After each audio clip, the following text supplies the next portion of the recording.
ফুরফুরা শরীফে যারা বড় বড় বিদগ্ধ আলেম ওলামা আছে, আল্লাহ রাসূল আলেমদের সম্পর্কে বলেছেন আল উলামা ওয়ারাসাতুল আমবিয়া। আল্লাহ পাক বলেছেন যে আমার আলেম সম্প্রদায় হলো আমি নবী আমার উত্তরাধিকারী। তো অতএব আলেমদেরকে সম্মান খোদ আল্লাহর রাসূল দিয়ে গেছে। আর দাদা হুজুর রহমাতুল্লাহ আলাইহিও তিনিও আলেমদেরকে সম্মান দিতেন। কিভাবে? বসিরহাটের আল্লামা রুহুল আমিন যখন ফুরফুরা শরীফে আসতেন, ফুরফুরা শরীফে যখন আসতেন বসিরহাটের আল্লামা রুহুল আমিন হুজুর, তখন দাদা হুজুর নিজের চেয়ার থেকে ছেড়ে দিতেন, বলতেন বড় মাওলানা এখানে বসা।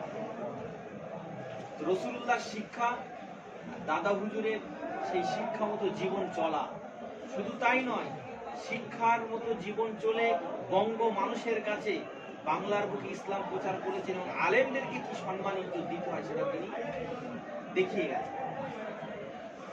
সেই মতো আদেশও করে গেছেন যে আলেম ওলামাদের সংস্পর্শে থাকা হয়। তাই ফুরফুরা শরীফের ঐতিহাসিক ইজলিস তিনি কায়েম করলেন, যাতে জনসাধারণের মানুষ, জনসাধারণ যেন আপামার জনসাধারণ যেন এসে আলেম ওলামাদের সঙ্গে মিশতে পারে এবং তাদের ধর্ম জীবনযাপনে, পারিবারিক জীবনযাপনে, রাষ্ট্রীয় জীবনযাপনে, সামাজিক জীবনযাপনে তারা যদি কোনো ভুল ভ্রান্তির মধ্যে থাকে, কোনো নীতিমালার মধ্যে সংশয়, কোনো সন্দেহ, কোনো ফটকা যদি থাকে, তাহলে এসে যেন সেগুলো এখানে এসে সব করতে পারে। সেই জন্য ইসলাম সব কেন্দ্র। কিন্তু আজকে ইসলাম সাহাবের মানুষ তিন শ্রেণীতে বিভক্ত। একটা শ্রেণীতে মানুষ হই হই করে শুধু খাবার কেনা, জামা কাপড় কেনা, আসবাবপত্র কেনা, এই তালে ব্যস্ত। কিছু মানুষ আছে হুজুরদের কাছে না জানা দেবো, দোয়া করবো, চলে যাবো, এই তালে ব্যস্ত। কিছু মানুষ আছে তাবারুক খাবার আসাতেই ব্যস্ত।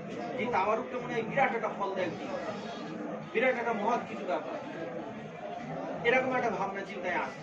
কিন্তু তিন শ্রেণীতে বিভক্ত হলেও চেষ্টা করতে হবে, চিন্তা করতে হবে যে এই ইসলাম সাহেব কায়েম করার মুজাদ্দেদুজ্জামান দাদা হুজুর কিবলা রাহমাতুল্লাহ আলাইহির মুখ্য উদ্দেশ্য কি ছিল?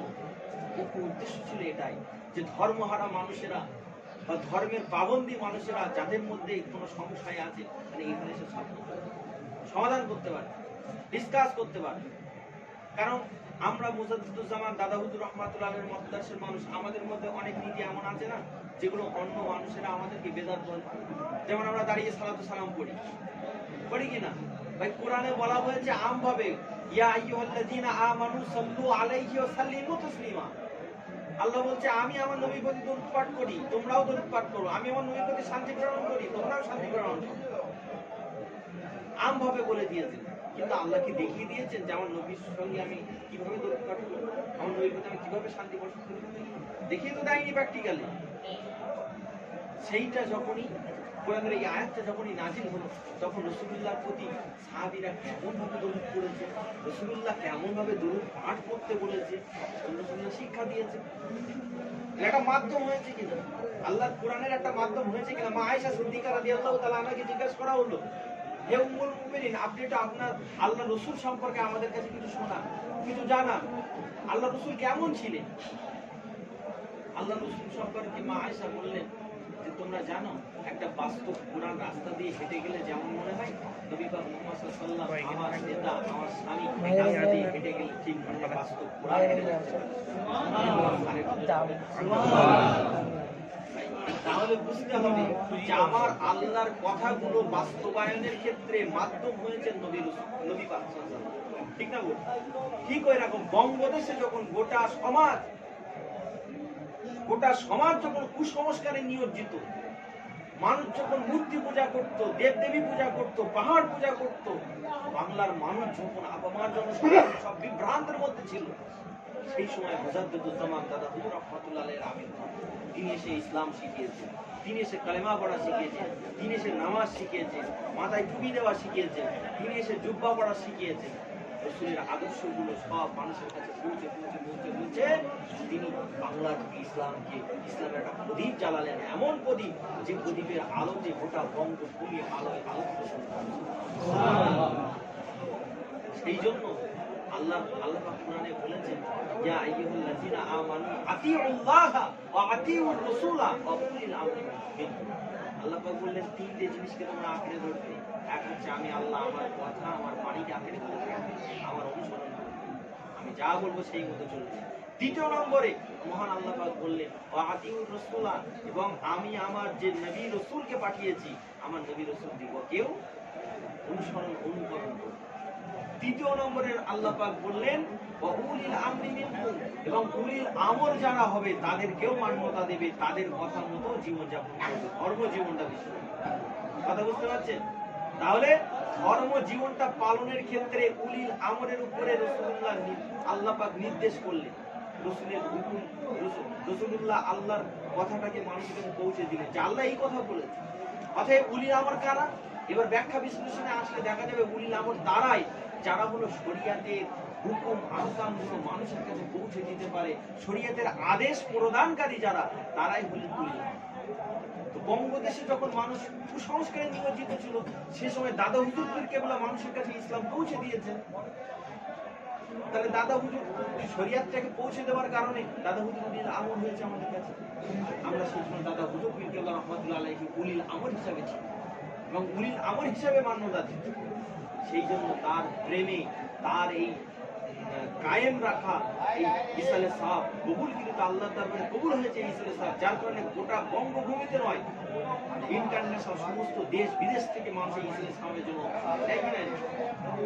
অতএব তার হুকুম মোতাবেক চলতে হবে, তার রীতিনীতি অনুসরণ করতে হবে, তার মাসলাককে অনুসরণ করে চলতে হবে। অনেক মানুষ বিভ্রান্ত করছে, অনেক দলমত আমাদের মধ্যে আছে, শিয়া আছে, কাদিয়ানি আছে, সুন্নি আছে, ব্রিটি আছে, লামসাবি আছে, গায়ের মুকাল্লিদ আছে কি নেই? কিন্তু তারাও যখন আপনার কোন রীতিনীতির বিরুদ্ধে কথা বলবে, সে সময় আপনাদের কাছে কিছু জবাব থাকা যায়।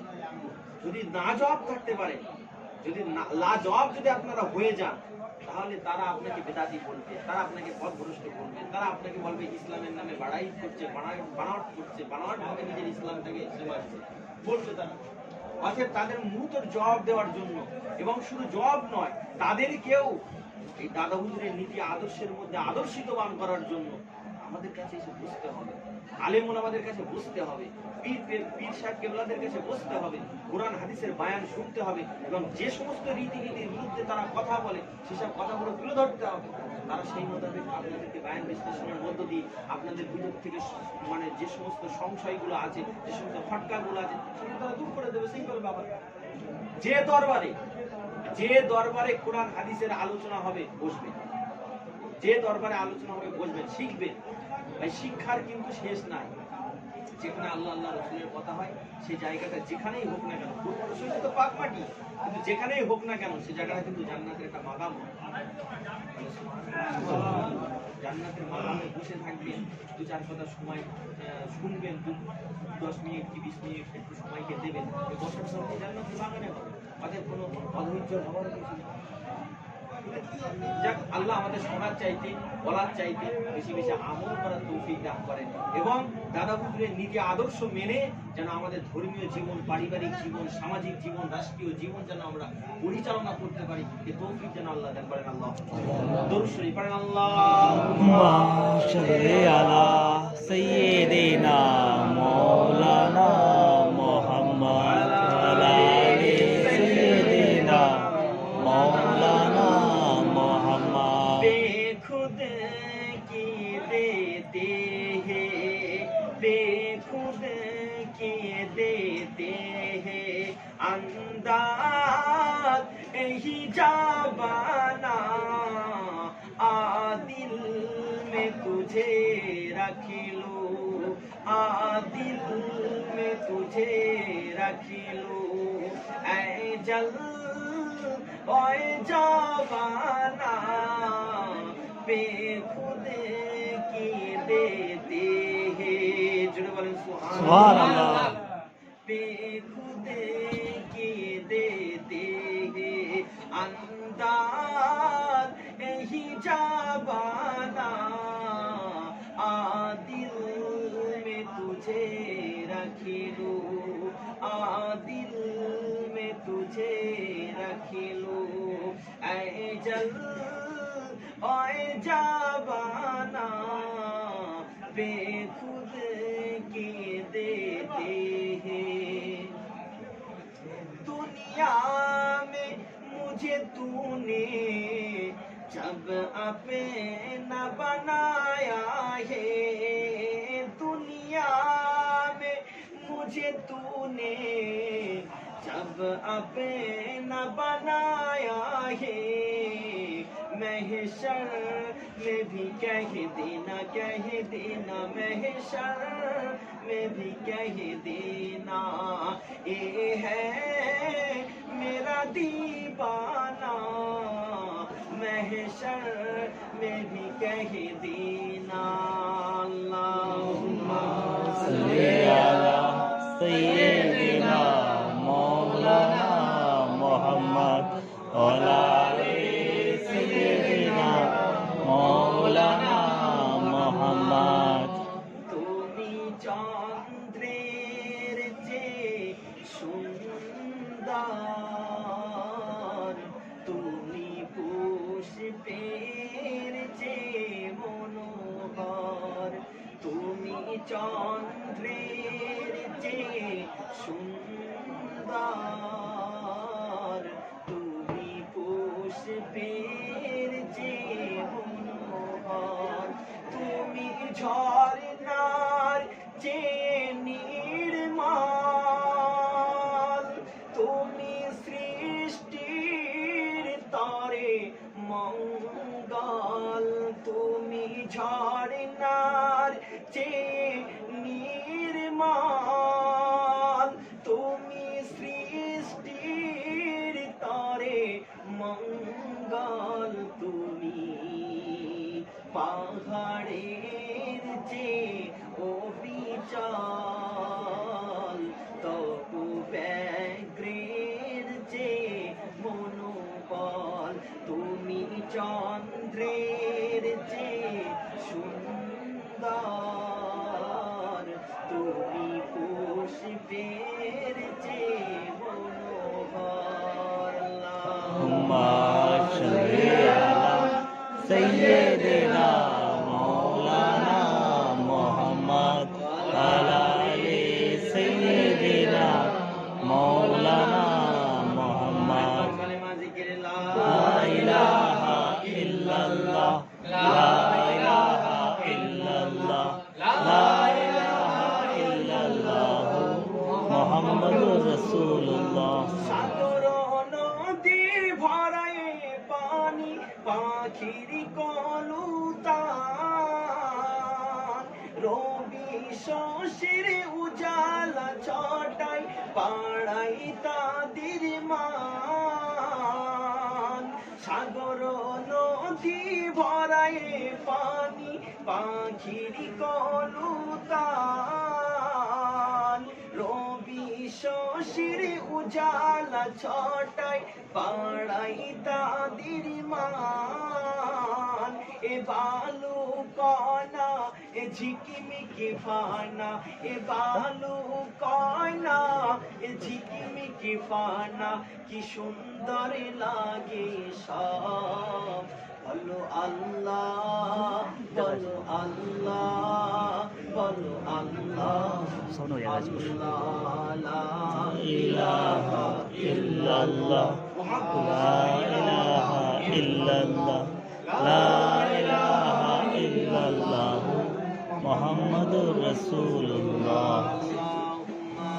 सल्ली अला सय्यिदिना मौलाना मुहम्मद वाला सय्यिदिना मौलाना मुहम्मद। সকলে একবার নবী পাকের দরবারে সালাত ও সালামের নাযরা পাঠায়, সকলে দাঁড়িয়ে জানিয়ে নবী সালাম আলাইকা ইয়া রাসূল, সালাম আলাইকা ইয়া হাবিব, সালাম আলাইকা, সালাওয়াতুল্লাহ আলাইকা।